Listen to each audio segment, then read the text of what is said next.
Hello guys! Welcome to Kun! Ayan. So for today's video is kagagaling ko lang ng tutor. It's already 6 PM dito sa Thailand. So kaya guys is pagdating ko is dumating na yung ang layo ko no pero laban lang. So dumating na yung ating in-order online sa basta sa TOK ko siya binili. So yan siya guys. So ito pala is plan kong gumawa ng video start from January 1 December 1 sorry December 1 hanggang magpasko, parang vlogmas ganon. So char. So yan siya guys, i-unbox natin to, unbox or i-unwrap natin to siya guys.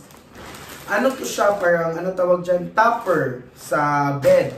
Kasi medyo ano na yung bed ko. So ito siya guys, dalawa yung in-order ko. Ito. So yung isa is nasa 200, kasi nasa 200 plus siya. Pero nag-sale siya, parang may discount. Kaya yung dalawa is nabayaran ko na lang siya na may git 500 din. Ayan, parang tunga man ako. So ayan siya guys. So kung nakikita ninyo, ito siya. So una natin i-unwrap tong isa. So ayan siya guys. Aray. Ito siya. Oh, ang laki niya, in fairness. Ay, ang laki niya. So, ang napili kong kulay is navy blue. Kasi, favorite kulay ko siya at the same time. Ayaw ko yung madaling madumihan. So, ganito siya kalaki. Ito yung malaki yung in-order ko. Pang ano siya, parang pang queen size na bed. Kasi yung akin parang queen size siya na bed. So, ito siya guys. Ang laki in fairness. Not bad. Akala ko sobrang nipis niya, pero hindi naman pala. So, maganda. Okay naman siya. Maganda naman yung niya. Ito yung forma niya guys. Ayan, hindi na ako makita. So, ayan siya guys. Dalawa yung in-order ko. Ito siya. So, kasi, ngayon guys, mas nahiligan ko ng magtingin-tingin online. Alam niyo yung ganun. So, kaya, at need ko na din naman talaga kasi sakit siya sa likod na ang bed ko ba. So, kailangan ko na ng topper. So, ito siya guys. So far, okay naman siya. Tama lang na dalawa yung binili ko. Kasi, although hindi man siya maradong makapal at hindi din siya manipis. So, sakto lang siya. So, ito siya. Ito yung isa. Ayan, ilagay natin ng ganyan. Perfect siya sa kama ko guys na queen size. Ay, ang laki niya talaga. Kaya order na, charot.